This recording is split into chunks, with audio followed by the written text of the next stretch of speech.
যে গুহা থেকে মানুষের জন্ম ৩ বছর পর আবার খুলল সে জায়গা, এ এক অবাক করা বিষয়। প্রায় ৩ বছর আগে এক ভয়াবহ বন্যার কারণে বন্ধ করে দেওয়া হয়েছিল সে জায়গা। বিস্তারিত থাকছে ডেস্ক রিপোর্টে।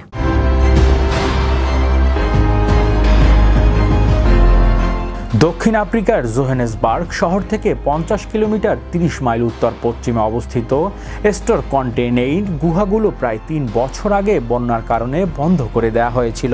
এপ্রিল মাসে পুনরায় চালু হওয়ার পর এবার একটু ভিন্নভাবে পর্যটকদের আরও কাছ থেকে বৈজ্ঞানিকের আবিষ্কারের অভিজ্ঞতা নিয়ে এই উদ্যোগ। এই গুহাসমূহ ক্রেডল অফ হিউম্যান কাইন্ড মানবজাতির সূতিকাগার বিশ্ব ঐতিহ্যবাহী স্থানে অন্তর্গত, যা প্রত্নতাত্ত্বিকদের জন্য বহু দশক ধরে একটি সমৃদ্ধ নির্দেশকদের উৎসব।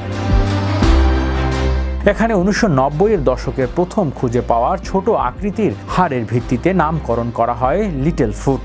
এখন পর্যন্ত এটি মানব পূর্বপুরুষদের সবচেয়ে সম্পূর্ণ জীবাশ্ম হিসাবে বিবেচিত, যার বয়স আনুমানিক ১৫ থেকে ৩৭ লাখ বছর।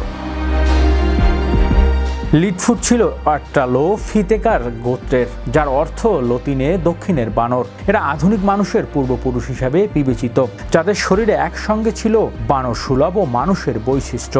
এখানে আসা ৪০ বছর বয়সী মোলেফে বলেন, আমার লক্ষ্য এখানে গুরুত্বপূর্ণ কোনো হাড় খুঁজে পাওয়া। ২০১৩ সালে খনন দলে যোগ দেওয়ার পর তার সবচেয়ে মূল্যবান আবিষ্কার ছিল একটি প্রাচীন মানবের হাতের হাড়। তার পিতা ছিলেন সেই দলের সদস্য যারা ওই গুহা থেকেই দক্ষিণ আফ্রিকার সবচেয়ে আলোচিত জীবনাশ্ম লিটল ফুট আবিষ্কার করেছিলেন। গুহা এবং কাছাকাছি জাদুঘরটি পরিচালনাকারীরা ইউটওয়ার্ডস্ট্যান্ড বিশ্ববিদ্যালয় বিজ্ঞান অনুষদের ডিন নিথায় চেট্টি বলেন, এটি পুনরায় চালু হওয়ায় আমাদের দর্শনার্থীদের মানবজাতির উৎপত্তি গোড়ার কথা জানানো এক গুরুত্বপূর্ণ নতুন ধাপ। এখানে দর্শকেরা চলমান গবেষণা ও বিজ্ঞানের সঙ্গে সরাসরি সম্পৃক্ত হওয়ার সুযোগ রয়েছে। কোভিড-১৯ মহামারীর আগে গুহাগুলোতে বছর প্রায় ১ লাখ পর্যটক ভিড় করতেন। বাসে করে আসা শিক্ষার্থীদের দল ও কৌতূহলী দর্শনার্থীদের কথা স্মরণ করে উইট ওয়াটার স্যান্ড বিশ্ববিদ্যালয়ের প্রত্নতাত্ত্বিকবিদ ডোমিনিক স্ট্যানফোর্ড বলেন, বন্ধ থাকাকালীন এক ধরনের শূন্যতা অনুভব ছিল, তাই যেন মনে হচ্ছিল কিছুটা একটা আমাদের মধ্যে নেই।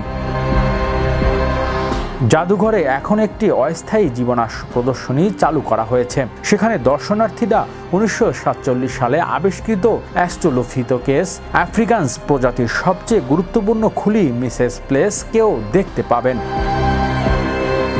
প্রদর্শনী হেলমেট পরা দর্শকদের ২.৫ কিলোমিটার দীর্ঘ গুহায় নিয়ে যান ট্যুর গাইড ট্রাভেল বুটেলজি। নীল এলইডি আলোয় আলোকিত সেই গুহায় এক জায়গায় ইশারায় দেখা এক গোপন সুড়ঙ্গ জানিয়ে যায় একটি ভূগর্ভস্থলের দিকে। এটি আসলে এক অসাধারণ গুহা, বলে ৩৪ বছর বয়সী পর্যটক গ্র্যাজুয়েট, যার কণ্ঠধ্বনিতে হচ্ছিল গুহার দেয়ালে। দক্ষিণ আফ্রিকার খ্যাতনামা পুরাতত্ত্ববিদ ফিলিস ট্রোপিয়াসের একটি উদ্ধৃতি দিয়ে তিনি বলেন, আফ্রিকায় মানবজাতির জন্ম দিয়েছে, এটা ছোট কিছু নয়। তবে লিটল ফুটের আসল জীবনাশ্ম দেখতে হলে দর্শনার্থীদের অপেক্ষা করতে হবে সেপ্টেম্বর মাসের হেরিটেজ মাস পর্যন্ত। প্রায় ২ দশক ধরে খনন ও পুনর্গঠন করা এই কঙ্কাল কেবল বিশেষ উপলক্ষেই প্রদর্শিত হয়।